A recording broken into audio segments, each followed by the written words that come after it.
بسم الله الرحمن الرحيم إن الحمد لله نحمده ونستعينه ونستغفره ونعوذ بالله من شرور أنفسنا وسيئات أعمالنا من يهدي الله فلا مضل له ومن يضلل فلا هادي له وأشهد أن لا إله إلا الله وحده لا شريك له وأشهد أن محمدا عبده ورسوله صلى الله عليه وعلى آله وأصحابه أجمعين. Louange à Allah subhanahu wa ta'ala, le Seigneur de l'univers, paix et salut sur le prophète Muhammad sallallahu alayhi wa sallam, sur sa famille, ses compagnons et tous ceux qui les ont convenablement suivis.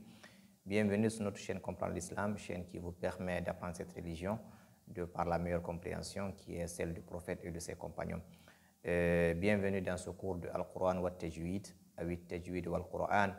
Nous allons commencer comme d'habitude par le cours de At-Tajwid.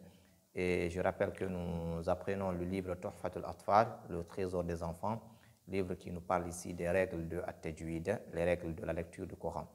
Et nous sommes au niveau du chapitre Hukmu Lami al-Walami al-Fi'il, ce qui se rapporte au Lam al. Lam al, c'est l'article défini.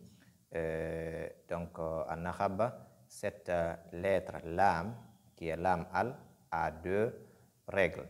La première, c'est le fait de lire la lettre Lam distinctement, c'est-à-dire l'apparence, faire apparaître la lettre Lam, par exemple Al-Qamaru, Al-Qamaru. La seconde, c'est le fait d'introduire la lettre Lam dans la lettre suivante, qu'on appelle Al-Idgham. Par exemple, Ash-Shams.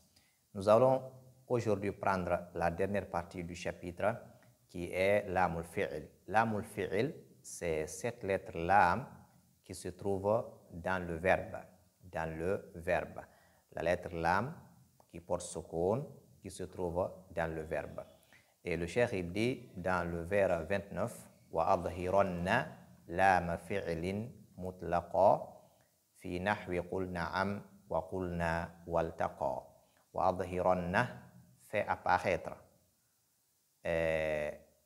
وَأَظْهِرَنَّ لَامَ فِعْلٍ. Il faut faire apparaître la lettre Lam qui se trouve dans le verbe mutlaqan, de façon absolue ou de façon générale.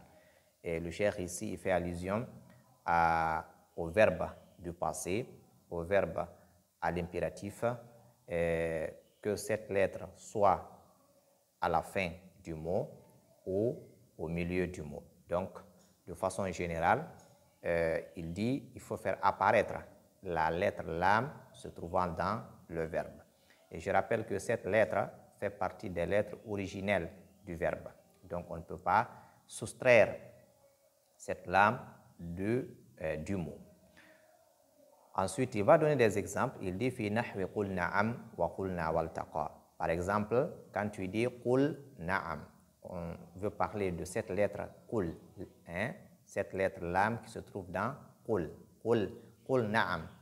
Il envoie nun devant Lam parce que le plus souvent, la lettre Lam est introduite dans nun. Par exemple, au niveau de Lam al-Ta'rif, c'est Lam al, lorsque nun vient après al, on applique ce qu'on appelle al-idgham. Par exemple, quand je dis An-Nas, An-Nas, ici on ne dit pas Al-Nas au niveau des noms. Mais quand c'est un verbe, il faut lire la lettre Lam. Qul Na'am. On ne dit pas donc Qul Na'am. Qul Na'am. On dit plutôt Qul Na'am. Ici, la lettre Lam est venue à la fin du mot. Qul. Quand nous prenons par exemple Qulna, Qulna, la même chose. Nous, on est venu après Lam. Mais ici, Lam est au milieu. Lam est au milieu du mot. Donc, Qul Na'am, on ne dit pas, voilà, on dit Qulna, on ne dit pas Qulna, Qulna, mais plutôt Qulna, Qulna. Ensuite, il dit Waltaqa. Waltaqa, c'est le verbe iltaqa, le verbe rencontrer, iltaqa. Ici aussi, il y a Lam qui est venu, ensuite Ta est venu. Et nous savons dans les noms, quand Ta vient après Al, on fait ce qu'on appelle al-idgham. Par exemple, At-Ta, At-Tajiru, At-Tajiru, At-Tufaha. Donc, mais quand il s'agit d'un verbe, on doit lire la lettre Lam distinctement. On ne dit pas donc ittaqa, mais plutôt il taqa, il taqa. Mais il y a une autre règle qui va s'appliquer ici, qui est à l'idgham, le fait d'introduire lam dans la lettre suivante, quand il s'agit par exemple de lam après lam. Quand lam vient après qul, on introduit la première dans la seconde. Par exemple, qul lakum. Qul lakum, vous allez constater que la lettre de qul, la lam de qul, n'a pas de signe, c'est-à-dire elle n'a pas de voyelle, n'a pas de soukoun. Et la lettre lam qui est dans lakum porte shadda, ce qui veut dire qu'il y a eu ce qu'on appelle al-idgham. Donc, on dit qul lakum. Également, quand ra vient après lam, on introduit lam dans ra. On dit rabbi, rabbi. Et là, on ne dit pas qul rabbi. Donc, le fait de dire qu'il faut faire apparaître lamul fi'il mutlaqan de façon absolue, le cheikh veut faire allusion au passé, que ce soit au passé ou bien que ce soit à l'impératif, que la lettre soit à la fin ou au milieu, il veut faire allusion à ça. Sinon, lorsque lam vient après qul, on introduit. Lorsque ra vient après qul, on introduit. Là, on applique ce qu'on appelle al-idgham. Il dit donc, wa adhiranna, fait apparaître lam al-fi'il, lam du verbe, mutlaqan de façon absolue, donc de façon générale. Fi nahwi, par exemple, dans qul na'am, on doit lire la lettre lam, qul, ensuite nun à part. Donc, qul na'am, c'est un exemple. Wa qulna, ici lam est au milieu, également on doit appliquer ce qu'on appelle al-idhar. Également waltaqa, ici ta est venu après lam, on applique ce qu'on appelle al-idhar. Ce sont là donc quelques règles que nous avons eu à apprendre dans ce chapitre, c'est-à-dire lamu al wa lamul fi'l.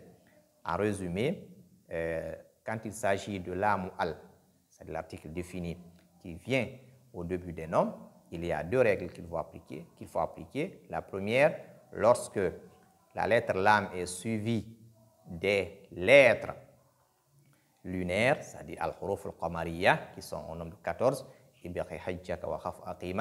il faut lire la lettre lam, il faut la prononcer.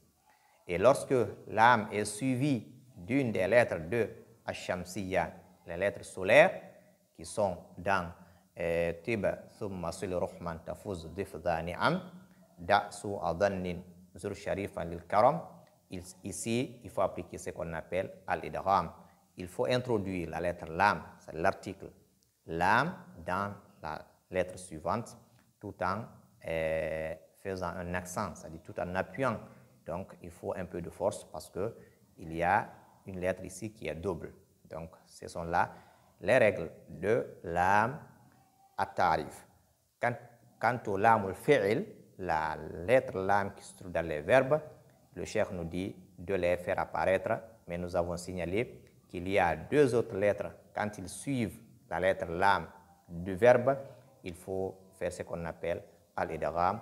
Barakallahu fikum. Nous marquons la pause habituelle. Revenez juste après pour lire le Coran. Assalamu alaikum wa rahmatullah.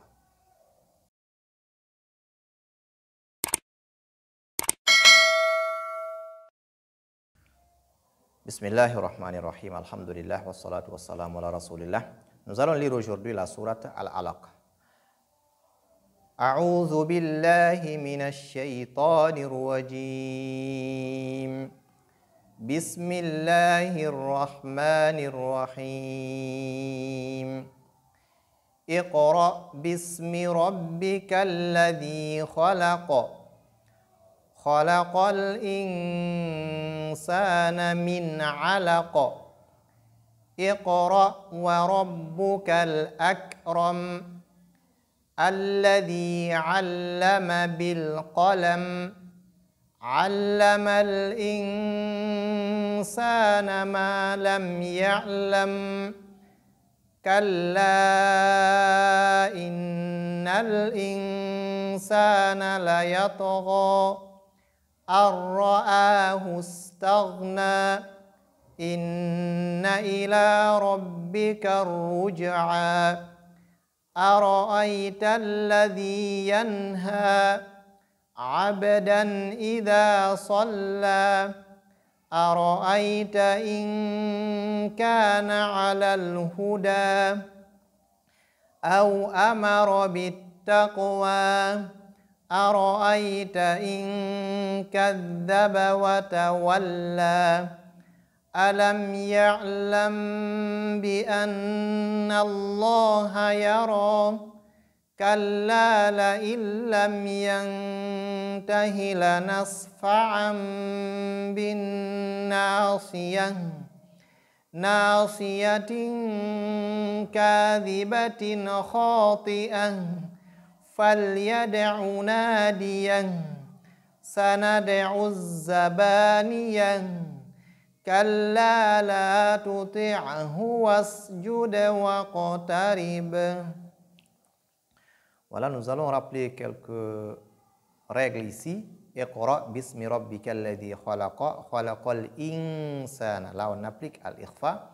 Quand signe vient après nun, on applique ce qu'on appelle la dissimulation al-ikhfa. Iqra wa rabbukal akram alladhi allama bil qalam allama al-insana. Même chose, donc al-ikhfa. Ma lam ya'lam. Lam ya'lam, ici mim sakin. Suivi de ya, donc on applique al-idhar. Kalla, là on prolonge. Kalla inna, on applique al-ghunna. Innal insana, même chose, al-ikhfa. La yatagha ar-ra'a. Ar-ra'a, là c'est al-idgham bi ghayri ghunna. Donc on introduit nun d'ar-ra sans faire la nasalisation. Ar-ra'a hustaghna. Inna, donc on applique la ghunna.